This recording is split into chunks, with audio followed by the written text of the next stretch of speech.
विद्यार्थी मित्रांनो, आपण आधीच्या व्हिडिओमध्ये प्रॅक्टिस सेट 5.2 मधील 1 to 7 एक्झाम्पल्स पाहिले. आता आपण ह्या व्हिडिओमध्ये क्वेश्चन नंबर 8 to 12 पर्यंत सोल्युशन्स पाहणार आहोत. यासाठी तुम्हाला section formula, mid point formula आणि सेंट्रॉइड फॉर्म्युला यूज करायचा आहे. तर आपण 8th एक्झाम्पल पाहूया. In triangle ABC, G has the coordinate -4, -7 is the centroid. If A -14, -19 and B 3, 5, then find the coordinates of C. आता इथे आपल्याला सेंट्रॉइड फॉर्म्युला यूज करायचा आहे. G is the centroid of triangle ABC. आता इथे diagram काढली किंवा नाही काढली तरी चालेल, कारण आपल्याला सेंट्रॉइड फॉर्म्युला इझी आहे. तर आपण A चे कोऑर्डिनेट्स दिलेले आहे. A -14, -19. सपोज हे आपण x1, y1 समजूया. B has the coordinate 3, 5, x2, y2. C चे कोऑर्डिनेट्स आपल्याला फाइंड आउट करायचे आहे. x3, y3 and G चे कोऑर्डिनेट -4, -7. आपण हे x, y समजूया. तर आपल्याला सेंट्रॉइड फॉर्म्युला माहिती आहे. बाय युजिंग सेंट्रॉइड फॉर्म्युला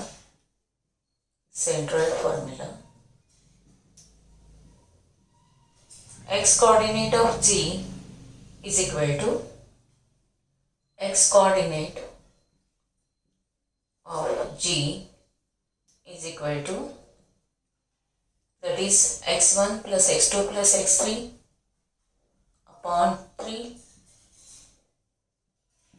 पण x coordinate of G माहिती आहे, -4, -4 is equal to x1 plus x2 plus x3 -14 plus 3 plus x3 plus 3 plus x3 upon 3. 3 इकडे हा -4 into 3 is equal to -14 plus 3 is equal to -11 plus x3, that is -12. आणि हा -11 आपण left साईडला घेऊया. +11 झाले म्हणून -1 is equal to x3. आपल्याला C चा x3 x कोऑर्डिनेट मिळालेला आहे -1. आता आपण पाहूया y coordinate of G is equal to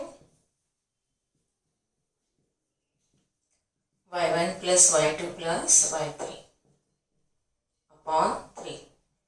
y1 किती आहे, -19 plus 5 plus y3 plus 5 plus y3 upon 3 is equal to y coordinate आहे G चा -7. therefore -7 into 3 is equal to -19 plus 5 किती झाले, -14 plus y3. therefore -21 याचा प्रॉडक्ट आणि -14 left साईडला घेतले plus 14 is equal to y3. म्हणजेच किती आले, -7 is equal to y3. therefore C has the coordinates of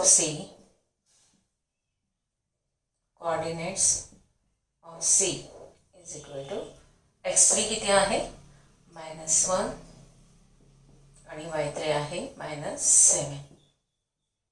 -1, -7. आता आपण 9th एक्झाम्पल बघूया.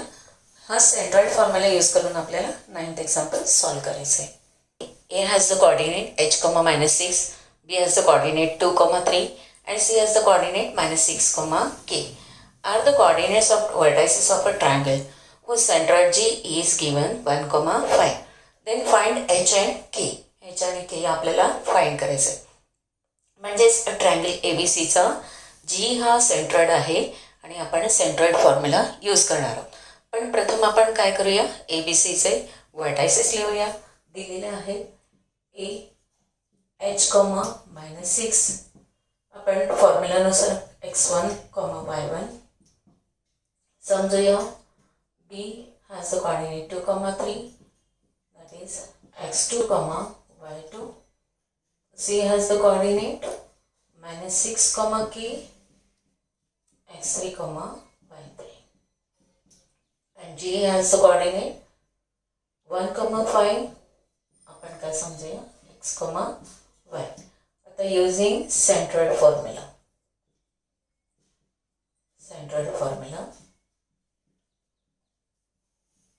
x coordinate of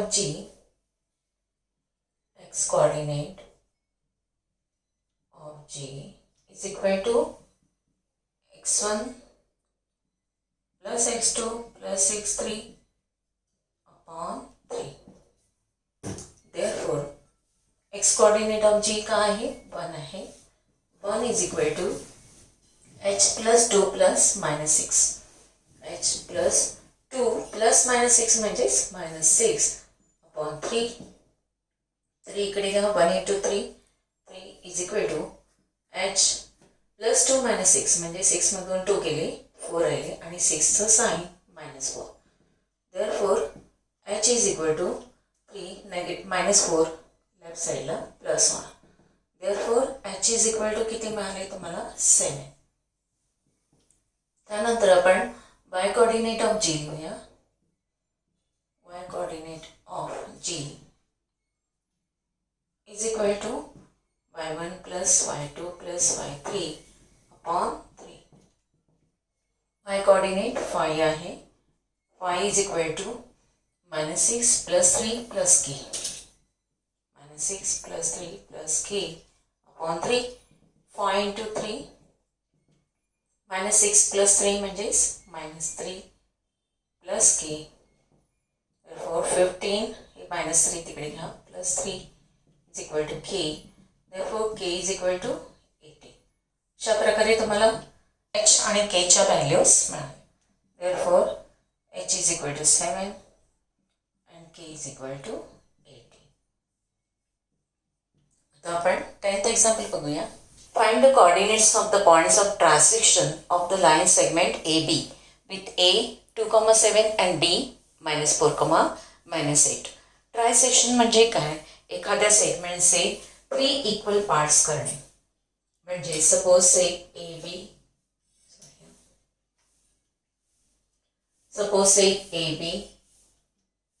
ड्रॉ केला तर त्याचे 3 इक्वल पार्ट्स करायचे आहेत आपल्याला.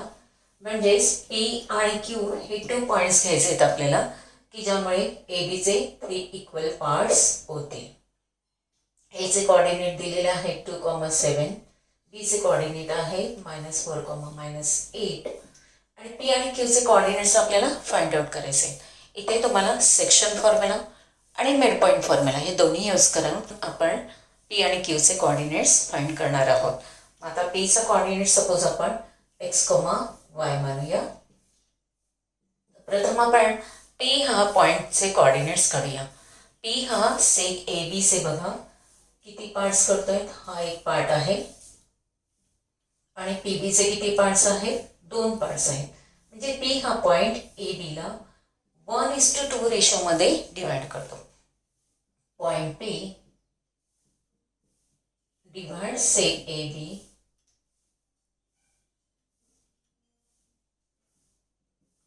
in 1:2 ratio. म्हणून m:n काय येणार आहे? Therefore m:n is equal to किती आले? 1:2. आता A चे कोऑर्डिनेट आपण x1 y1 समजूया आणि B चे कोऑर्डिनेट x2 y2 समजूया. Therefore x coordinate of P is equal to mx2 plus nx1 upon m plus n. mx2 म्हणजे हा m आणि n असेल. mx2 plus nx1 upon m plus n. This 1 into -4 plus 2 into 2 upon 1 plus 2. म्हणजेच -1 into 4 म्हणजेच -4 plus 4. -4 plus 4 upon 1 plus 2 म्हणजे 3. आता हे दोन्ही ॲडिटिव्ह इनव्हर्स आहेत.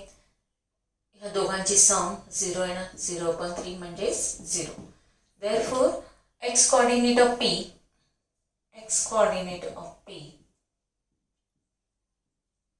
is equal to 0. y coordinate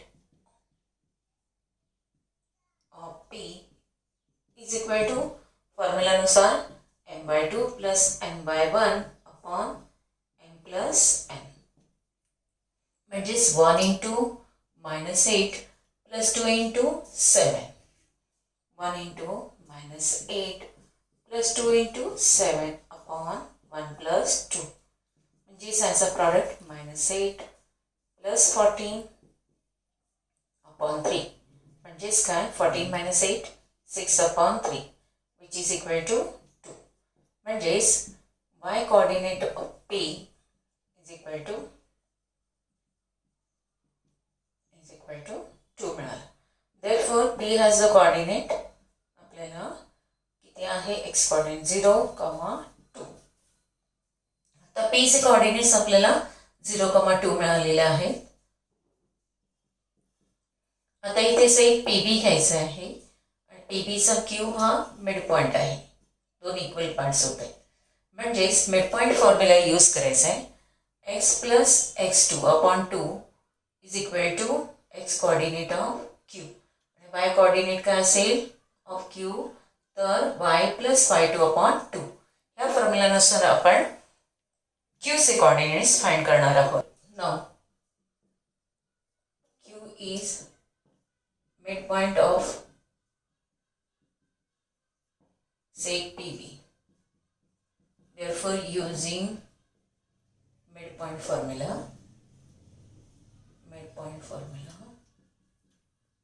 we get q has the coordinates x plus x2 upon 2 comma y plus y2 upon 2 equal to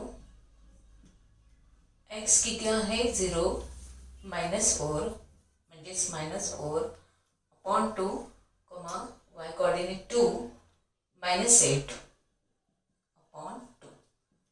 आता हे divide केलं तर -2 येईल आणि हे 2 -8 म्हणजेच -6 upon 2 म्हणजेच -3. अशा प्रकारे तुम्हाला q चे कोऑर्डिनेट्स -2, -3 मिळाले. अशा प्रकारे आपण ट्रायसेक्टिंग पॉइंट्स p and q चे कोऑर्डिनेट्स फाइंड केले. तर आपण 11th एक्झाम्पल बघूया. 11th एक्झाम्पलमध्ये तुम्हाला a and b चे कोऑर्डिनेट्स दिलेले आहेत. तर find the coordinates of the points which divide segment A B into 4 equal parts. म्हणजे 4 इक्वल पार्ट्स करणारे आपल्याला 3 पॉइंट्स घ्यायचे आहेत p, q and r, की ज्यामुळे ए बी हा 4 इक्वल पार्ट्समध्ये डिवाइड होईल. ए चे कोऑर्डिनेट्स दिलेले आहेत -14 -10. आपण x1 y1 घेऊया. b चे कोऑर्डिनेट 6, -2 आहे x2 y2 घेऊया. q कोऑर्डिनेट्स आपण x, y लिहिलेले आहेत. आता इथे q पॉइंट जो आहे तो से ए बी चा मिड पॉइंट दिसतोय बघा. ए क्यू हे 2 पार्ट्स आहेत आणि क्यू बी सुद्धा 2 पार्ट्स आहेत. 2:2 म्हणजेच 1:1 म्हणजेच q हा ए बी चा मिड पॉइंट आहे. इक्वल पार्ट्समध्ये q हा ए बीला डिवाइड करत आहे म्हणून q हा काय आहे mid point of the seg A B. म्हणून q चे कोऑर्डिनेट्स फाइंड करताना आपण मिड पॉइंट फॉर्म्युला यूज करायचा आहे. q चे कोऑर्डिनेट्स मिळाले की आपण ए क्यू घ्यायचा आहे. p हा ए क्यूचा मिड पॉइंट आहे. म्हणजे p चे कोऑर्डिनेट्स फाइंड करण्यासाठी सुद्धा आपण मिड पॉइंट फॉर्म्युला यूज करणार आहोत.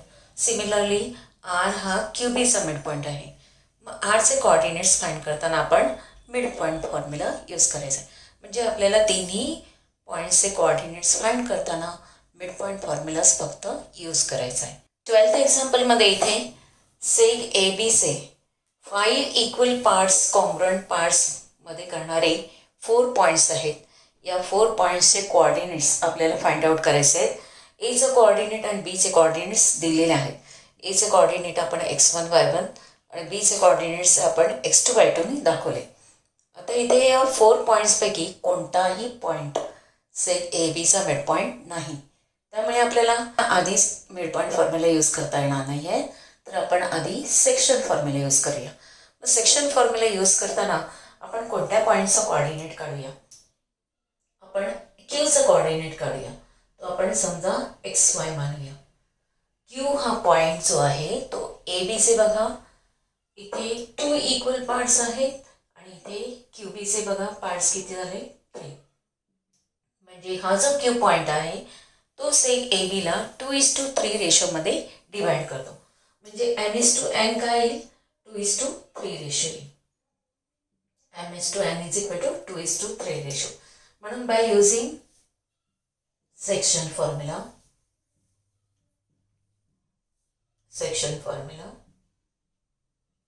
x coordinate of q तो x है ना, x coordinate of q is equal to mx2 plus nx1 upon m plus n. mx2 plus nx1 upon m plus n. m किती है 2. 2 into 0 plus 3 into 20. 2 into 0 plus 3 into 20 upon m plus 1 n म्हणजेच 2 plus 3. That is x is equal to q चा x coordinate x नी दाखवलेला आहे is equal to x is equal to हा product 0 हा 60 upon 5. Therefore x is equal to 12. आपल्याला q चा x coordinate मिळालं. Y coordinate of q is equal to my2 plus ny1 upon m plus n. आता इथे 2 into 20 plus 3 into 10. 2 into 20 plus 3 into 10 upon 2 plus 3 हा 40 हा 30 product आहे. 40 plus 30 upon 5 which is equal to 70 upon 5 that is equal to 40. Q x y coordinate is equal to 40. Q चा y coordinate आपण y ने दाखवलेला आहे. Therefore coordinates of Q are 12, 40. हा एक क्यू चा कोऑर्डिनेट्स फाइंड करून झालेला आहे. आता हा क्यू बघा क्यू चे कोऑर्डिनेट्स मिळाले 12, 40. आता P हा जो आहे पॉइंट तो AQ चा मिड पॉइंट आहे. म्हणजे P चे कोऑर्डिनेट फाइंड करण्यासाठी आपण मिड पॉइंट फॉर्म्युला यूज करणार. म्हणजेच x1 plus x upon 2, y1 plus y upon 2. P चे कोऑर्डिनेट तुम्ही फाइंड आउट करू शकता. त्याचप्रमाणे PB से PB चा R हा मिड पॉइंट आहे. येस P चे कोऑर्डिनेट्स आहेत माहित आहेत. B चे कोऑर्डिनेट्स दिलेले आहेत. त्यावरून आपण R चे कोऑर्डिनेट्स फाइंड आउट करण्यासाठी मिड पॉइंट फॉर्म्युला यूज करा. R चे कोऑर्डिनेट्स मिळते. R चे मिळाल्यानंतर RB चा S हा मिड पॉइंट आहे. त्यावरून S चे कोऑर्डिनेट्स मिळतील. म्हणजे आता आपण इथे एक सेक्शन फॉर्म्युला यूज केल्यानंतर P, R आणि S चे कोऑर्डिनेट्स फाइंड आउट करण्यासाठी मिड पॉइंट फॉर्म्युला यूज करायचा आहे. हा पुढचा भाग तुम्ही स्वतः सोडवायचा आहे आणि पुढील प्रॉब्लेम सेट 5 जो आहे तो पुढील व्हिडिओमध्ये आपण पाहणार आहोत. धन्यवाद.